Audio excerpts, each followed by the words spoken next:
Late है इसलिए जितना जल्दी हम लोग सेटलाइज हो जाएंगे हमारी बात शुरू हो जाएगी और राजेंद्र सिंह घोड़ा जो है आपसे मुखातिब होंगे। और मैं तमाम जो काजीवाड़ा कमरा तक जाए जोरदार तालियां दें आपके लिए, राजेंद्र सिंह घोड़ा के लिए।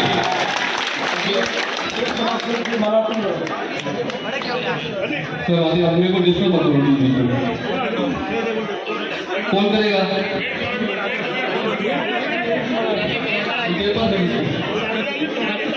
पहना दी बस व्यापारी समाज ने माला पहना दी है। जो पिछले कई सालों से आप हम एक जद्दोजहद में लगे हुए थे, अल्लाह पाक ने उसके एकदम किनारे पे लाके हमें खड़ा कर दिया है और बस हल्का सा जोर रोड लगाना है और इंशाल्लाह ताला फतेह होगी। आज एक जगह खड़ा था तो किसी ने मेरे से पूछा कि यार एक बात तो बताओ। मैं पूछ भाई क्या बात है? बोले ये मुसलमानों को बूढ़ा ने क्या दे दिया, ये ऐसे क्यों गेल हो गए इसकी? तो मैंने उसे छोटा सा जवाब दिया कि मुसलमानों ने यही ताकत जो है हमें आगे बढ़ा रही है। और मैं मानता हूँ कि आज राजेंद्र सिंह घोड़ा जो है जीत चुके हैं। अगर ये भीड़ देखने के बाद किसी को अगर इस बात में शक है तो मैं कहूँगा वो अपने शक को दूर कर ले। घोड़ा जीत चुके हैं और उस जीत का जो सहरा है वो आपके सर पे है। आप लोगों को अपनी एक दो बात बताने के बाद अपनी बात को खत्म करूंगा क्योंकि पीपली चौक में भी प्रोग्राम है। ऐसा कहना चाहता हूँ ये मैसेज आप लोग अपने दोस्तों को, अपने रिश्तेदारों को, वो रिश्तेदार वो दोस्त जो आज भी कांग्रेस से बंधे हुए हैं, जो आज भी कांग्रेस के साथ जुड़े हुए हैं, कांग्रेस के पार्षद हैं, कांग्रेस के जनप्रतिनिधि जितने भी शहर के अंदर पूरी विधानसभा में हैं, उन तक सिर्फ एक बात पहुंचा दें आप लोग बड़े प्यार से मोहब्बत के साथ कि हम आम मुसलमानों ने, झुंझुनू की जनता ने हमेशा उनके कहने पर वोट किया है। और आज पहली बार झुंझुनू के मुसलमानों ने तय किया है कि हम राजेंद्र सिंह घोड़ा के साथ हैं।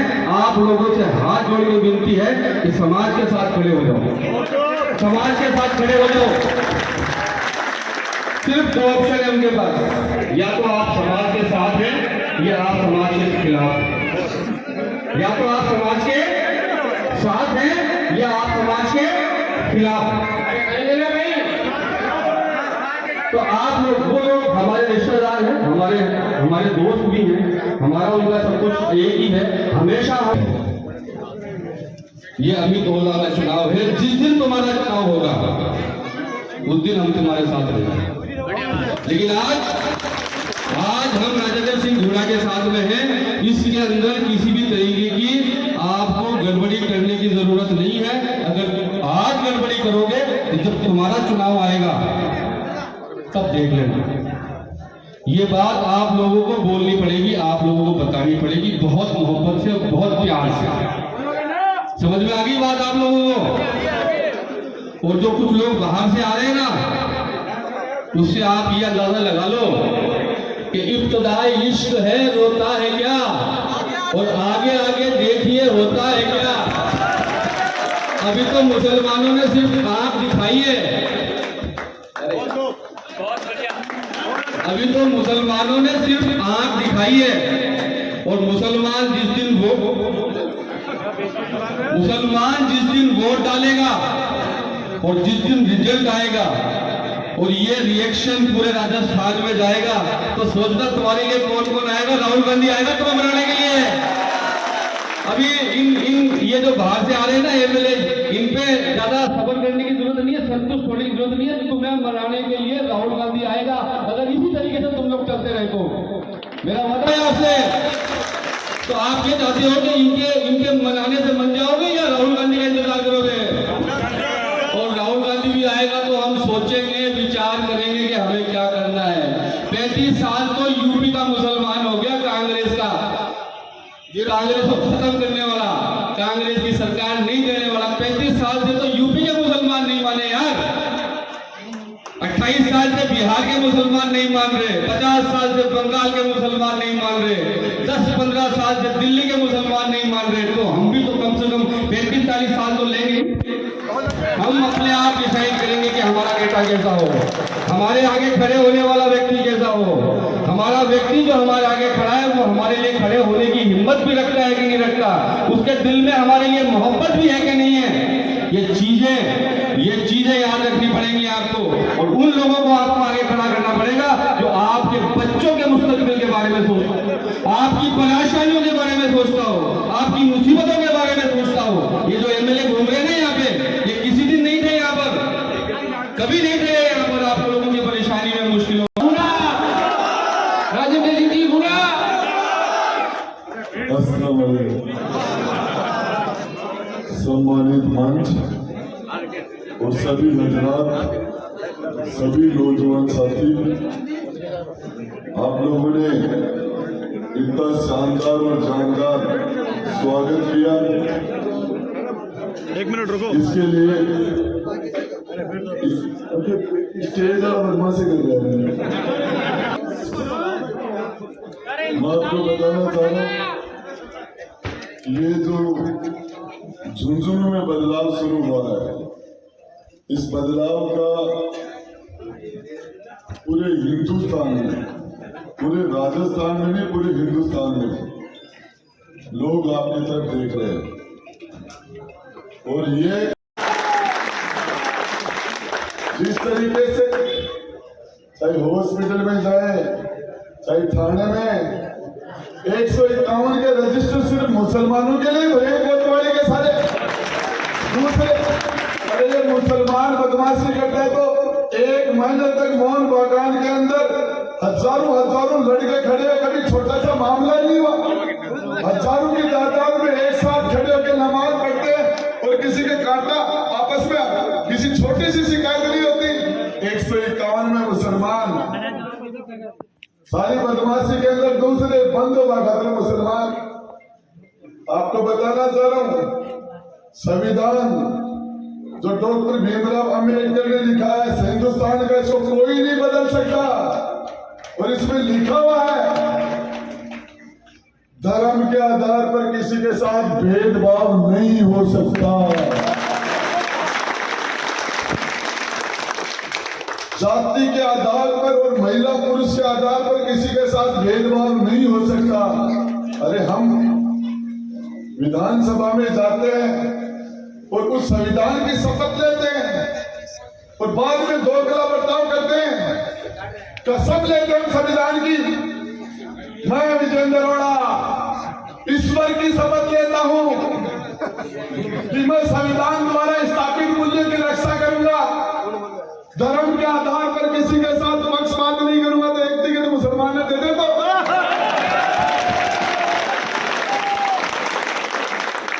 मैंने कहा था कि मुसलमान को कांग्रेस का टिकट मिल जाएगा तो राजेंद्र गुड्डा चुनाव नहीं लड़ेगा। पार्टी में तो राजेंद्र गुड्डा ने उस बच्ची को, बेटी को इंसाफ दिलाने के लिए 70,000 लोग इकट्ठे किए थे। मुसलमान तो उनमें 10-15 हजार हो गए, 60-65 हजार लोग दूसरे थे। एक मुसलमान और राजेंद्र गुड्डा से बोल रहा था। आपको बता रहा हूं, जब तक आपको बराबर की कुर्सी पर नहीं बैठा दूं और जिस दिन आपका ऐसा नहीं उतार दूं, तब तक राजेंद्र गुड्डा नंगे पांव आपकी खिदमत में खड़ा रहेगा। दूसरा नेता खड़ा कर दूंगा आपके अंदर। उससे पहले अरे 70 साल के अंदर एक मुसलमान को ऐसा पैदा नहीं किया तुमने, तो टेबल थानेदार की नहीं, कलेक्टर की टेबल ठोक दे। राजेंद्र गुड्डा ने 4,500 वोट लेके 6,000 वोट उदयपुर में मुसलमानों के सारे पड़ते हैं। किसी की मां ने दूध पिलाया तो उदयपुर वाटी में मुसलमान के साथ दोगला बर्ताव करके बता दो, चाहे थानेदार हो गए, तहसीलदार हो गए, एसडीओ हो गए, डिप्टी हो, चाहे प्राइवेट हो, चाहे सरकारी हो, कोई भी दोगला बर्ताव करके बता दो। 4,500 वोट लेने वाला राजेंद्र गुड्डा ने यूटी खान को कलेक्टर बैठाया तो 40,000 वोट लेने वाले विजेंद्र अरोड़ा ने उस कलेक्टर यूटी खान को यहां से निकाला। तुम्हारी ताकत तुम्हारे खिलाफ जा रही है। मैं आपसे बात टूटी हुई ताकत से राजस्थान के गरीब और बुजुर्गों की हिफाजत करूंगा, उनके साथ इंसाफ करूंगा। राजस्थान की विधानसभा में आपके खिलाफ एक शब्द भी यदि कहीं लिखा जाएगा, बोला जाएगा, तो उसके खिलाफ सबसे पहले आवाज उठाने वाले आदमी का नाम राजेंद्र गुट्टा होगा।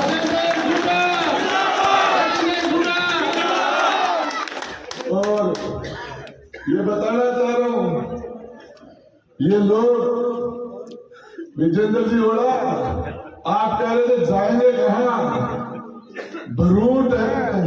अरे भरूट नहीं, राजेंद्र गुट्टा का करे थे कि कौन है, कहां जाके कौन है। जिस दिन मुसलमान को जगह मिल गई, उस दिन 35 साल से उत्तर प्रदेश में समाचार समाप्त। अब इब्राहिम जी कह रहे राहुल गांधी आवे दो झुंझुनू का मुसलमानों राज्य करवाता ही। अगर वो उत्तर प्रदेश में प्रियंका रोजी ने हाथ जोड़ा, मुसलमान कौन माने। उसके बाप ने, राजीव गांधी ने मस्जिद के ताले खुला के वहां शिलान्यास करवाया था, और उसके बाप की गलती का आज उसकी बेटी और बेटे को, राहुल और प्रियंका को उत्तर प्रदेश के मुसलमान ने माफ नहीं किया। पहली गलती राजीव गांधी की, राजीव गांधी है ना भी को नानो करी, पहली गलती जवाहरलाल नेहरू, पहली गलती जवाहरलाल नेहरू ने की थी, मस्जिद के अंदर मूर्तियां रखवाने की 1948 में, लेकिन मुसलमान ने माफ कर दिया। पहली गलती है, माफ कर दो। दूसरी गलती को मुसलमान माफ नहीं करता। विजेंद्र वालों को 100 गलती कर दी। अरे यार, उत्तर प्रदेश का पढ़ा लिखा मुसलमान है, बिहार का, बंगाल का, हमसे ज्यादा पढ़ा लिखा है। आपको बताना चाह रहा हूं, चाहे मुझे, जैसे मैं बीडी के अस्पताल के अंदर जहांगीर की मौत हुई थी, बिजली से चलके पूरी रात सड़क पर पड़ा था, जमीन के ऊपर में। आपको बताऊंगा 365 दिन जब किसी भी लेवल पर जाना पड़े, 2 किलोमीटर काम नहीं होगा झुंझुनू की धरती पर। और ये झुंझुनू का फैसला नजीर बनेगा, नजीर। भाई लोगों, नवलगढ़ का नहीं, नागौर का मुसलमान कहेगा, अरे झुंझुनू वाले ने इलाज कर दिया, ज्यादा परेशान मत कर, हम भी कर देंगे। जैसलमेर, बाड़मेर का मुसलमान बोलेगा, आपके इस फैसले को पूरे हिंदुस्तान का, अखिलियत का भाई सलूट करेगा। और आपसे वादा करता हूं, ऐसा कोई भी काम नहीं करूंगा जिससे कभी भी आपको नीचा देखना पड़े। जहां जाकर जिस महफिल में, हिंदुस्तान की जिस महफिल में खड़े होकर कहते, राजेंद्र गुट्टा मेरा भाई है, तुम्हारा उस महफिल में मान सम्मान बढ़ जाएगा। इनका तो इन्होंने क्या किया, कैसे किया, पिपली चौक में क्या किया, याकूब के साथ क्या किया, ईदवानों का गुर्दा क्यों निकाल लिया, 84 के अंदर खानों का बच्चे को 40 फुट ऊंचा क्यों लटका दिया, डूडल और मुकलगढ़ में धोबियों के बच्चे, 22 साल के बच्चे का सरेआम कत्ल किसने किया। नहीं बोलते, जाट नाराज हो जाएगा, मुसलमान नाराज नहीं हो सकता। ये हो गया नाराज, मुसलमान नाराज नहीं हो सकता। ये क्या हो रहा है, जिस तरह का जुनून नौजवानों में, बच्चों में, बुजुर्गों में, माताओं में, बहनों में, ये जुनून तुम्हारी यातना, तुम्हारे जुल्मों के खिलाफ, तुमने जो जुल्मों से लड़ते हैं उसके खिलाफ मुसलमान खड़ा हुआ है। ऐसे नहीं हुआ, ऐसे नहीं हुआ। राजेंद्र जी गुड़ा, राजेंद्र जी गुड़ा। मैं आपको बताना चाह रहा हूं, मेरे नौजवान दोस्तों, मेरे परिवार के, मेरे दिल से भाई, खून के रिश्ते से बढ़कर मेरे भाइयों, आपको कहना चाह रहा हूं, इस मामले में